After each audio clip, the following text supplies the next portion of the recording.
నమో తస్స భగవతో అర్హతో సమ్మా సంబుద్ధస్స. దీఘనికాయలో బ్రహ్మజాల సూత్రంలో కొంత శాశ్వతము కొంత అశాశ్వతము అని వాదించే వారిలో మొదటి రకాన్ని గురించి చెప్పుకున్నాం ఇంతకుముందు. రెండవ రకం గురించి ఇప్పుడు చెప్పుకుందాం. ఇక రెండవ రకానికి చెందిన శ్రమణులు బ్రాహ్మణులు ఏ కారణం వలన ఆత్మాలోకము గురించి కొంత శాశ్వతము కొంత అశాశ్వతము, ఒకటి శాశ్వతము ఒకటి అశాశ్వతము అంటారు. భిక్షువులారా, ఖిడ్డ ప్రదోషకులనే దేవతలు ఉంటారు. వారు అతిగా నవ్వులాటల్లో ఆనందిస్తూ ఉంటారు.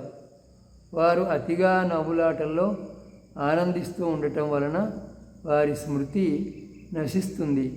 స్మృతి పోవటంతో ఆ దేవతలు ఆ దేవతా శరీరం నుండి జారిపోతారు.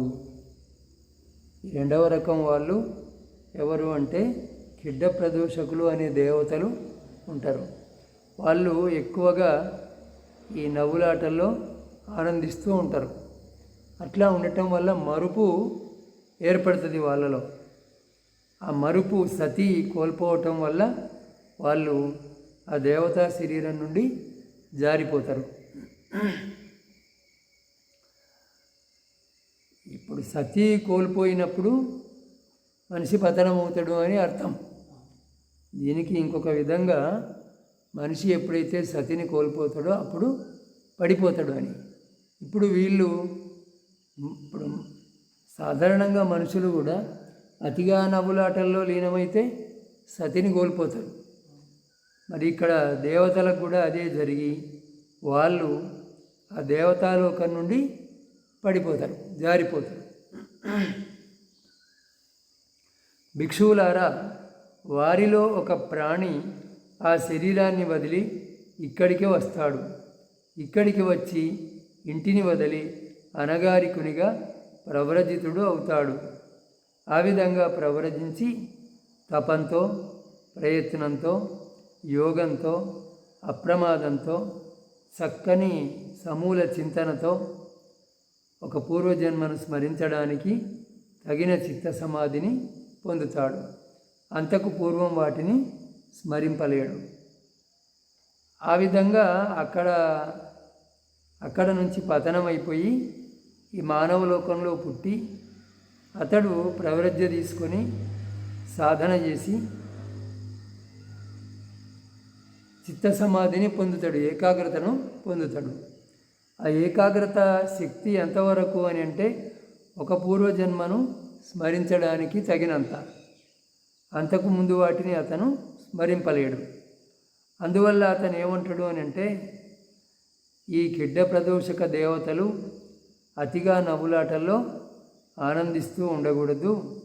వారు ఆ విధంగా అతిగా నవ్వులాటల్లో ఆనందిస్తూ ఉండకపోతే వారు ఈ ఎరుకను సతిని కోల్పోరు.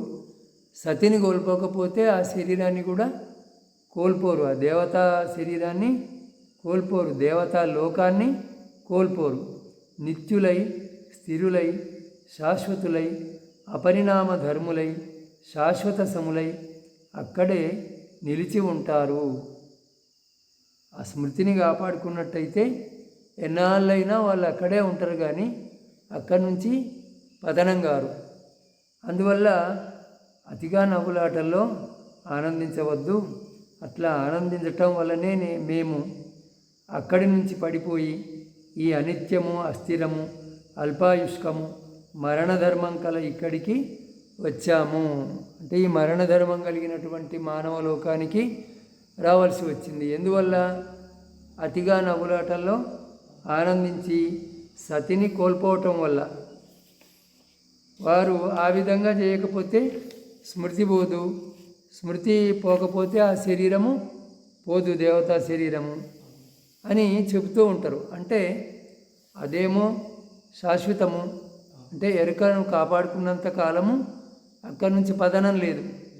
కానీ ఇక్కడనేమో ఇది అశాశ్వతము, మరణధర్మము కలిగినటువంటిది, వృద్ధాప్య ధర్మాన్ని కలిగినటువంటిది అని ఈ విధంగా కొంత శాశ్వతము కొంత అశాశ్వతము అని అంటూ ఉంటారు. వీరు రెండవ రకానికి చెందినవారు. ఇక మూడవ రకానికి చెందిన శ్రమణులు బ్రాహ్మణులు ఏ కారణం వలన ఆత్మాలోకము గురించి ముందు చెప్పుకున్నట్టే కొంత శాశ్వతము కొంత అశాశ్వతము అని ఎందువల్ల అంటారు అని అంటే, ప్రదోషిక అనే దేవతలు ఉంటారు. ఏ దేవతలు? మనోప్రదోషిక. వారు అతిగా ఒకరినొకరు క్రోధంతో చూసుకుంటారు. అతిగా క్రోధంతో చూసుకోవటం వలన వారు తమ చిత్తాలను మలినం చేసుకుంటారు. అలా తమ చిత్తాలు శరీరాలు మలినం కాగా ఆ శరీరాలను వదిలిపెట్టి మానవలోకంలో పుడతారు అని. అంటే పతనం కావడానికి రెండవ కారణం ఏమిటి? క్రోధం. క్రోధం వల్ల ఒకరినొకరు చూసుకోవటం వల్ల, అంటే క్రోధం వల్ల కూడా మరుపు కలుగుతుంది, మరుపు వల్ల పతనము కలుగుతుంది. వాళ్ళు అక్కడ ఆ మనోప్రదోషిక దేవతలు కోపంతో ఒకరినొకరు చూసుకోవటం వల్ల ఆ ఎరుకను కోల్పోయి అక్కడి నుంచి, అంటే వాళ్ళ చిత్తాలు మలినమైపోతాయి, క్రోధం చేత మలినమవుతాయి. ఎప్పుడైతే చిత్తం మలినమైందో వాళ్ళు అక్కడి నుంచి పతనమయ్యి మానవలోకంలో పడిపోతారు. ఇక్కడ ఆ విధంగా వచ్చినటువంటి ఒక ప్రాణి ప్రవ్రజ్య తీసుకొని ఇంతకుముందు చెప్పుకున్నట్టే బాగా సాధన చేసి ఒక జన్మను తెలుసుకునేంత వరకు ఆ చిత్త సమాధిని పొందుతాడు. అంటే ఒక ముందరి జన్మను అంతకు మించి తెలుసుకోలేడు. అప్పుడు అతడు ఇలా అంటాడు, ఇంతకుముందు మనం చెప్పుకున్నట్టే ఈ మనోప్రదోషిక దేవతలు ఒకరినొకరు కోపంతో చూసుకోకుంటే బాగుండేది, వాళ్ళు ఎప్పటికీ అక్కడ శాశ్వతంగా ఉండేవాళ్ళు. ఒకరినొకరు కోపంగా చూసుకోవటం వల్ల వారి చిత్తాలు మలినమయ్యి అక్కడి నుంచి పతనమై ఈ పరిణామశీలము, అనిత్యము, అస్థిరము, అశాశ్వతమైన లోకంలో పుట్టవలసి వచ్చింది అని అంటారు. భిక్షువులారా, ఇది మూడవ రకము. దీనిని బట్టి శ్రమణులు బ్రాహ్మణులు ఆత్మ గురించి, లోకం గురించి కొంత శాశ్వతము కొంత అశాశ్వతము అంటూ ఉంటారు. ఒకటి శాశ్వతము ఒకటి అశాశ్వతం అంటూ ఉంటారు. ఇది మూడవ రకం. ఇక నాలుగవ రకానికి చెందిన శ్రమణులు బ్రాహ్మణులు ఏ కారణం వలన కొంత శాశ్వతము కొంత అశాశ్వతము అంటారు అంటే, ఇక్కడ భిక్షువులారా, కొందరు శ్రమణులు బ్రాహ్మణులు తార్కికులై మీమాంసకులై ఉంటారు. తర్కం చేస్తూ చింతన చేస్తూ ఉంటారు. వారు తర్కం వలన మీమాంస వలన తమకు తోచిన దానిని ఇలా చెప్తారు. ఇక్కడ గల కన్ను, చెవి, ముక్కు, నాలుక, చర్మము కాయం. ఈ ఆత్మ అనిత్యము, అధ్రువము, అశాశ్వతము, మార్పు పొందేది. కానీ చిత్తము లేదా మనస్సు లేదా విజ్ఞానం, ఈ విధమైన ఈ ఆత్మ నిత్యము, ధ్రువము, శాశ్వతము, మార్పు పొందనిది, ఎప్పటికీ అలాగే ఉంటుంది అంటారు.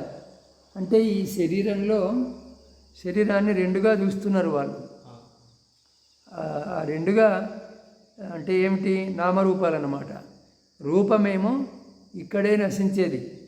ఈ కన్ను, చెవి, ముక్కు, నాలుక, చర్మము, ఇది స్థూలాత్మ అంటారు దీన్ని.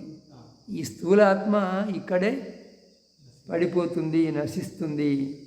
కానీ ఇంకొకటి ఉన్నది కదా, మనస్సు, చిత్తము లేదా విజ్ఞానం అని చెప్పబడేది. ఈ విధమైన ఆత్మ మాత్రము నిత్యమైనటువంటిది, ధ్రువము, శాశ్వతము, మార్పు లేనటువంటిది, ఎప్పటికీ అలాగే ఉంటుంది అంటారు. భిక్షువులారా, ఇది 4వ రకం. దీనిని బట్టి కొందరు శ్రమణులు బ్రాహ్మణులు ఆత్మాలోకం గురించి కొంత శాశ్వతము కొంత అశాశ్వతము, ఒకటి శాశ్వతము ఒకటి అశాశ్వతము అని అంటారు. అంటే ఇక్కడ శరీరం అశాశ్వతము, చిత్తము శాశ్వతము అని వాళ్ళ ఉద్దేశం. ఆ చిత్తాన్నే ఆత్మ అని అంటూ ఉన్నారు. సూక్ష్మాత్మ అనుకో. ఇక్కడ భిక్షువులారా, ఆత్మాలోకము కొంత శాశ్వతము కొంత అశాశ్వతము, ఒకటి శాశ్వతము ఒకటి అశాశ్వతం అనేవారు అనే ఈ శ్రమణులు బ్రాహ్మణులు ఈ 4 రకాలకు చెందుతారు. ఇంకా ఇంతకు మించి చెప్పేవారెవరు లేరు ఈ కేటగిరీలో. ఈ తరగతిలో ఈ 4 రకాలే ఉన్నాయి, ఇంతకు మించి ఇంకా లేదు అని. ఈ దృష్టి స్థానాలను ఈ విధంగా పట్టుకొని ఇవన్నీ దృష్టులు శాశ్వతము అశాశ్వతము, కొంత శాశ్వతము కొంత అశాశ్వతము అనేటువంటి ఇవి అన్నీ దృష్టులు. ఈ దృష్టులను ఈ విధంగా అంటిపెట్టుకొని దానినే అంతిమ సత్యంగా భావిస్తూ ఉంటారు కొందరు. ఇంతకు మించే ఇంకా ఏమీ లేదు అని ఆ విధంగా భావించేవారు ఏ గతిని పొందుతారో, మరణించిన తర్వాత ఏ గతిని పొందుతారో, ఏ విధమైన జన్మకు పోతారో తథాగతునకు తెలుసును. ఇంతకు మించి కూడా తెలుసు. తెలిసిన అదే చివరి సత్యము అనుకోడు. అనుకోక అన్నిటి నుండి శాంతుడవుతాడు. వేదనలు పుట్టటాన్ని, అస్తమించటాన్ని, వాటిలోని తృప్తిని, అందులోని ప్రమాదాన్ని, వాటిని నిరాకరించటాన్ని ఉన్నది ఉన్నట్లుగా తెలుసుకొని భిక్షువులారా, తథాగతుడు ఉపాదానము లేనటువంటి ముక్తిని పొందుతాడు. అంటే దేన్ని పట్టుకోకుండా ఉండి వాటన్నిటి నుంచి విముక్తుడు అవుతాడు అని. ఏది వేదనలు అన్నిటినీ తిరస్కరిస్తాడు, నిరాకరిస్తాడు. భిక్షువులారా, ఈ ధర్మము గంభీరమైనది. దీన్ని దర్శించటము కష్టము. ఇది బోధపడటము కష్టము. ఇది శాంతము, ఉత్తమము, తర్కాతీతము, నిపుణులైన పండితులచే మాత్రమే తెలియదగినది. దీనిని తథాగతుడు స్వయంగా తెలుసుకొని సాక్షాత్కరించుకొని లోకానికి బోధించాడు. ఈ జ్ఞానవర్ణనతోనే తథాగతుని యథార్థ గుణాలను వర్ణించినట్లు అవుతుంది. తథాగతుని గుణాలను ఉన్నది ఉన్నట్లుగా వర్ణించాలంటే అదే ఆ విధంగా చెప్పాల. ఏది ఈ వేదనలు పుట్టటాన్ని అని ఇంతకుముందు చెప్పుకున్నాం కదా, అస్తమించటాన్ని, అందులో ఉండేటువంటి ప్రమాదాన్ని, వాటిని వదిలిపెట్టడాన్ని తెలుసుకొని ఉపాదానం లేనటువంటి ముక్తిని పొందినవాడు భగవానుడని చెబితే అది సత్యం చెప్పినట్టుగా ఉంటుంది అని. అది ఇక్కడికి కొంత శాశ్వతము కొంత అశాశ్వతము అనే ఈ భాగము అయిపోయింది. ఇక్కడికి ఈ పూట చాలు.